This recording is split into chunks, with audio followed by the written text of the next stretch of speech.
Hello, welcome, dear listeners, to another episode of Magically Living, the podcast that explores the mystical and enchanting aspects of life, turning the ordinary into the extraordinary.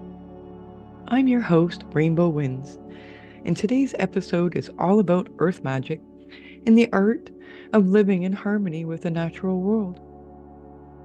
In our journey through the realms of Earth Magick, we often find ourselves drawn to Earth, seeking to connect with its energies and rhythms. Earth Magick is a sacred practice that allows us to tap into the ancient wisdom of the land, fostering a deep bond with nature and the elements. Earth Magick invites us to recognize the interconnectedness of all living things. And by grounding ourselves in the Earth's energy, we can find balance and strength and a sense of belonging.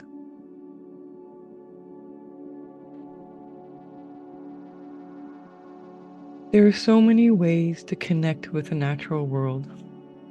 And Earth Magick is a concept that often refers to the idea of harnessing or working with the natural energies and forces associated with the Earth. It is commonly linked to spiritual and metaphysical practices where individuals seek to connect with the Earth's energy for various purposes, such as healing, protection, and personal empowerment.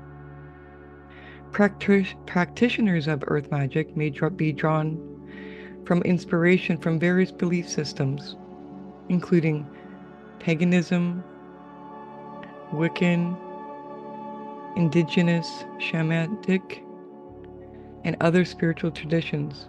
There are a lot of other nature-based centered philosophies. The use of herbs, stones, crystals, and rituals tied in with such elements as soils, rocks, and water are often components of Earth Magick practices. Earth Magick comes right from the Stone Age, right from when we very began. Our relationship with nature has always been an important one. Whether it's something that we're eating, we're breathing, we're in a constant relationship with nature. And when we start noticing our connection, we start to notice that these beings are all living and noticing us. It's important to note that beliefs and practices related to Earth Magick can be vary widely among individuals in cultural contexts. Some see it as a form of spirituality and personal empowerment, while others view it as a way to attune to one of the natural world, as a part of the larger framework of it all. The interpretation and application of Earth Magick are subjective and depend on the practitioner's personal beliefs and intentions. I personally am a nature and forest therapy guide, and it's been magic within itself. No matter how we look at the earth, it always brings awe and wonder to us. It is such a powerful force, and it is our home. Learning to practice Earth Magick can be a personal journey. It can involve several aspects of being out in nature. Things like nature and forest bathing, going for a connected intentional walk, which is spending time outdoors. It is a very personal empowerment in my opinion. But keep in mind that, specific practices can be very based on the individual's beliefs and their traditions. Number one with Earth Magick is simply connecting with nature. Get outdoors and develop a deeper connection with nature. This can be done by taking walks in the forest, parks, sitting by a river, spending time in your garden, or just noticing what is around you. Creating a sit spot or a sacred spot is a good place to connect with nature. To do this, you sit within a spot that you find is one of your favorite spots that keep close by to your home, and spend about 20 minutes at least the bare minimum, because within 20 minutes time, you're going to notice that the natural world will start moving around you and noticing that you are now just completely connected with it. See, when your movements come into the natural space, everything around knows that you've come in. And it takes about 20 minutes for it to relax and go back to its natural flow. Another way of practicing Earth Magick is through grounding techniques. That's connecting with the Earth's energy to center yourself. This is done by sitting or standing barefoot on the ground. You can visualize roots extending from your body into the earth if that helps. Or simply just feeling the earth beneath you, holding you. There is scientific proof now that earthing reduces inflammation and so much more. You can also work with the natural elements, such as soils, rocks, crystals, waters, and plants. Many earth practitioners believe that each element has a specific property and energies that can be harnessed for magical purpose. Why not try building a relationship with a crystal or a plant? Just trust the process and see what energy you get from it. You can even do this with trees. One of my favorite things I'd like to invite people to do is to stand right beside a tree and be close to one of the branches. But make sure that it's far enough away that the wind is not knocking on your shoulder or anything. But give it about 5 inches. Introduce yourself to the tree and ask the tree to reach out and touch you. If you have to, close your eyes. But trust this project. I'm telling you, that tree is going to touch you on the shoulder or the top of the head. Herbal magic. Explore the magical properties of herbs and plants. This can involve using herbs in rituals, such as creating herbal sachets, incorporating them into baths, or even healing teas. You can begin to develop rituals and ceremonies that involve elementals of nature. It could also be celebrating certain times like a specific moon phase or seasonal changes. You can even set up an outdoor altar for your sacred space, sit spot. Visualization and meditation. This practice with visualization and meditation is to attune you to the energies of the earth. This might involve you imagining yourself being protective or guided by certain elements by visualizing that healing energy flowing from the earth. Crystals and stones. Exploring the use of crystals and stones are believed by very many, including myself, to have unique properties. Different crystals have enhanced special qualities and intentions, and they can be incorporated into using them as into rituals, or carrying them as talismans, or even completing them into amulets. Even simple rock gazing can ground you into nature's energy. Approach all earth magic with respect for nature and a sense of gratitude. The acknowledgement of the interconnectedness of all living things is a very important process of earth magic. Maintaining harmonious relationship with earth is important. When you're celebrating with earth magic, a lot of us pay attention to the moon. Of course, other celestial events as well, but different moon phases are thought to have varied energies and can be harnessed for special intentions. Some may also incorporate astrology, planetary influence into the practice. Using ceremonial tools or symbols that resonate with earth energies can be tools used to channel and direct energy during your time connecting for earth magic. Whether you're doing rituals, spell work, even affirmations, you can do things like writing your name in the sand or writing your wish in the sand, or even using things like soil, seeds, to complete a full task, of connecting to with the Earth Magick, like planting a seed of intention, which, by the way, we're going to do at the end of the podcast. Elemental invocations. When you work with invocations or rituals that call upon spirits of the elements of earth, air, water, and fire, building relationships with the elemental energies is a common practice in Earth Magick.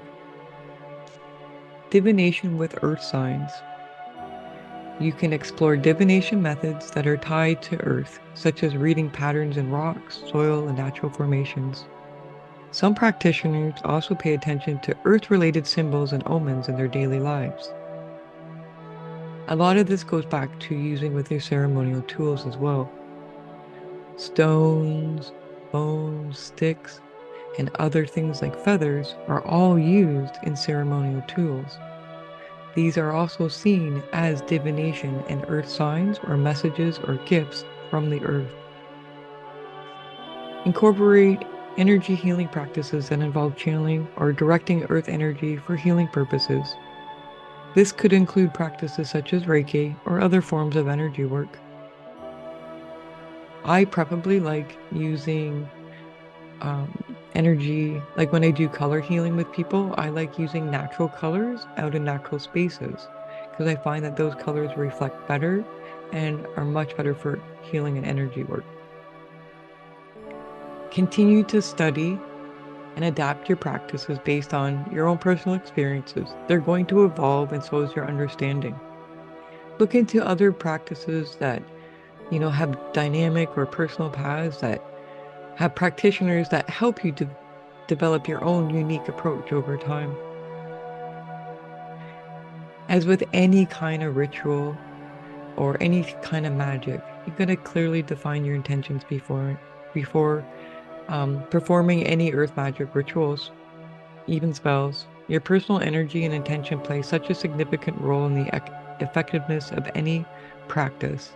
This goes for manifestation, this goes for anything across the board. Your intention is one of the most powerful things that you have. And if you connect with like-minded individuals who share the interest in Earth Magick.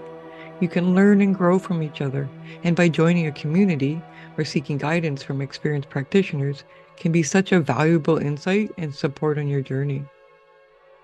Earth Magick is very diverse, and individuals may incorporate elements from different traditions or create their own unique practices. It is essential to approach this with a respectful and ethical mindset, fostering a deep connection with nature while being mindful of your impact of the environment. Additionally, respecting the beliefs of other practices of others is very crucial, as Earth Magick can take on different forms based on cultural, spiritual, and individual perspectives. Now, grounding is a fundamental practice in Earth Magick, and it helps you connect with the earth energies. It centers you and it helps you find stability. Here are a few techniques that help you with grounding. The barefoot connection. You can stand or sit on the ground barefoot. Feel the earth beneath you and imagine roots extending from your body into the ground, anchoring you firmly. You can visualize roots and energy drawing from the earth. It doesn't need to be done, but it's said that it boosts the practice of grounding. Tree meditation. Find a quiet spot near a tree. Sit or stand with your back against the trunk. Imagine your energy connecting with the tree's roots, grounding you. Feel the stability and strength of the tree transferring to you. You may become emotional in this, and that's okay. Please feel free to talk to the tree or allow whatever images or feelings flow freely to you. This is the tree building a relationship with you. Stone or crystal grounding. You can hold a grounding stone or a crystal such hematite, black tourmaline, or smoky quartz. You can focus on its energy and imagine it pulling any excess or scattered energy from your body down into the earth. Walking meditations. Taking a mindful walk, paying attention to each step, feeling the connection between you and the earth with each step. Visualize stress and excess energy just flowing down you, flowing through your body into the earth. Another way is sitting comfortably and having an earth visualization and closing your eyes. Visualize yourself sitting on a patch of earth, wherever you may want to be. Imagine the earth's energy rising through your body, filling you with stability and strength. You can release any tension or excess energy into the earth as well. Root vegetable connection. You can hold or consume root vegetables, such as carrots or potatoes, by focusing on the grounding properties of that root. Connecting with the energy of the vegetable and visualize their grounding influence on you. You can create grounding rituals with using elements like soils, rocks, and crystals. Place these elements on an altar or use them to focus your intention on in grounding, performing the ritual regularly to reinforce your connection with the earth. The earthing technique is spending time lying or sitting directly on the ground.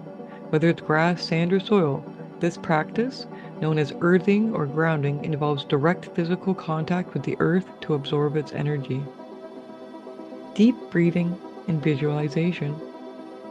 Sit or stand comfortably and take deep, intentional breaths. As you inhale, imagine drawing in that positive grounding energy. As you exhale, release any tension, stress, excess energy into the earth. Mindful gardening. Engaging in gardening activities such as planting or weeding, connecting with the soil and plants can be a grounding experience. With weeding, it can be a way to release excess energy, even a lot of anger. Focus on the tactile sensation of the energy exchange with the earth, and remember to always give gratitude to the earth with any kind of way you wish to ground with her. Remember that grounding is a personal practice, and different techniques may resonate more strongly with you. Feel free to experiment with the various methods and incorporating grounding into your daily or your daily routine, based on what feels most effective and what feels right for you. Now, before we get into it, I just want to let you know that I'm gonna have a link down there in the description box, so you can have a chance to be part of my Nature Immersion Course. Well, have you ever felt that, urge, that call to the wild to reconnect with the natural world? If so, my Nature Immersion Course is exactly what you need. I'm almost up to 100 students, and I'm at a 4.5 star rating out of 5.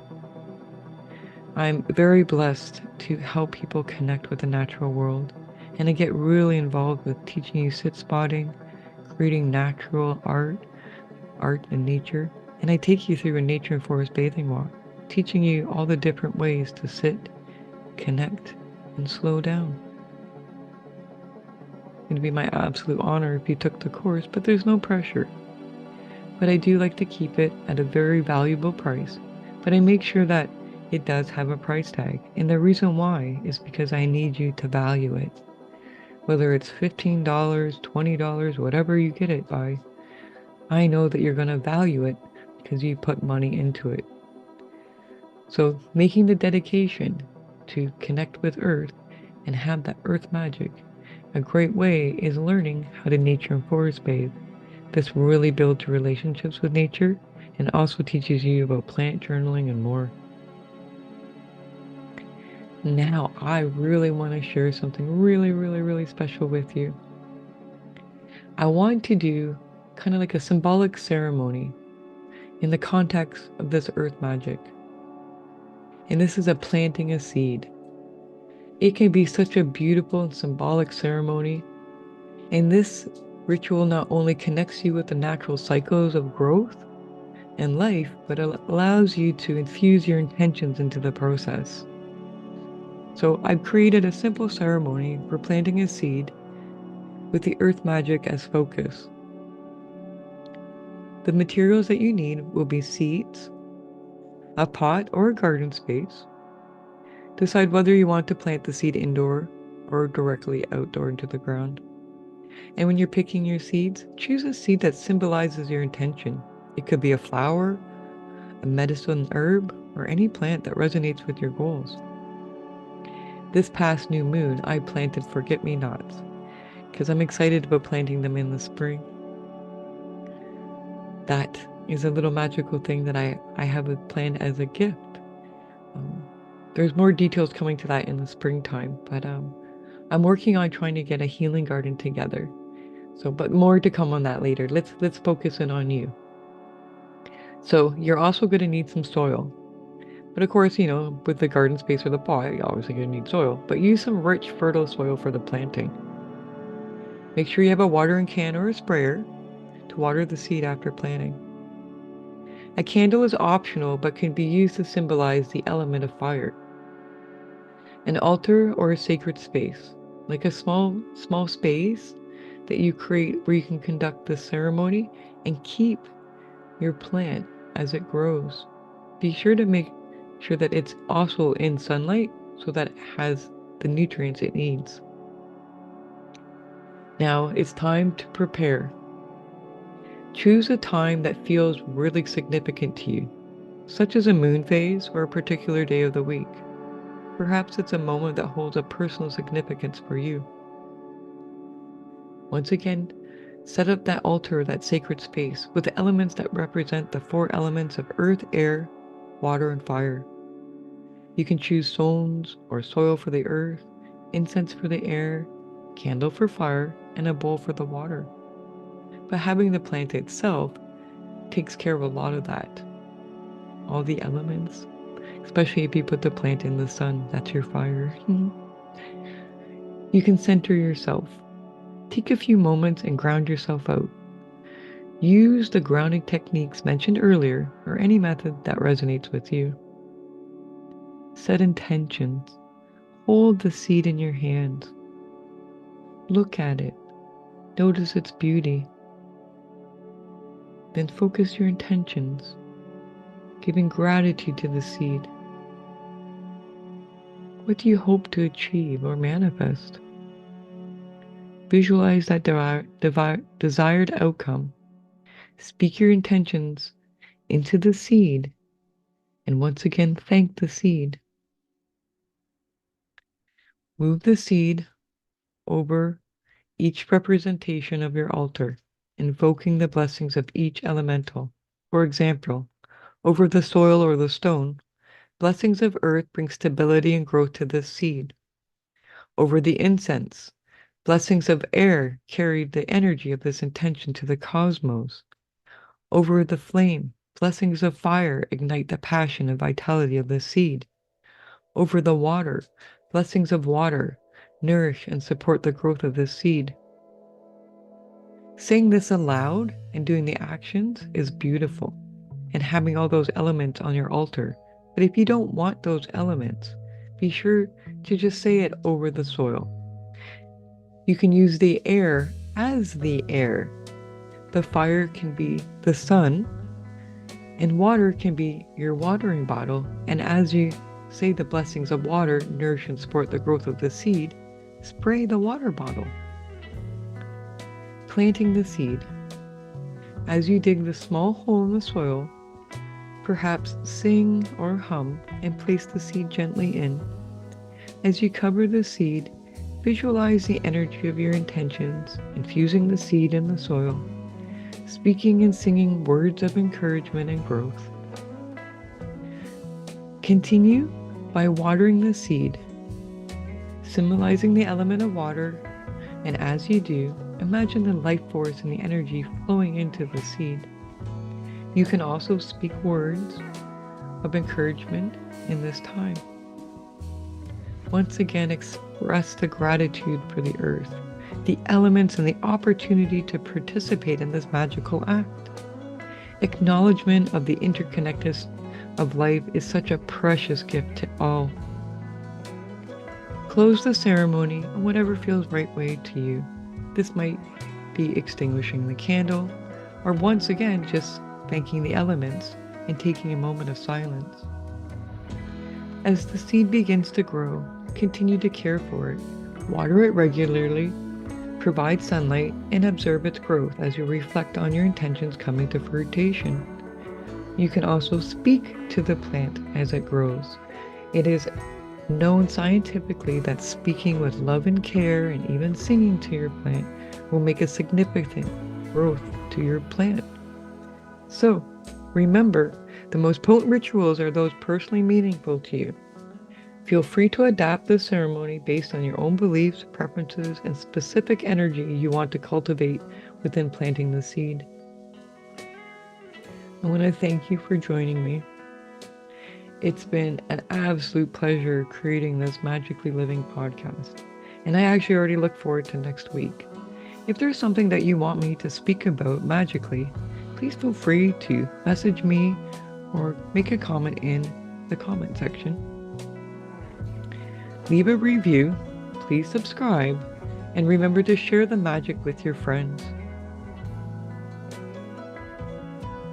Don't forget to check out the Nature Immersion Course. There's a free preview. You just gotta give it a click. And you never know, because every once in a while throughout the year, I do give it away for free as a special time and gift. But may your days be filled with wonder, and may you always find the enchantment and the magic in the ordinary, making it extraordinary. Until next time, magical blessings. Lots of love.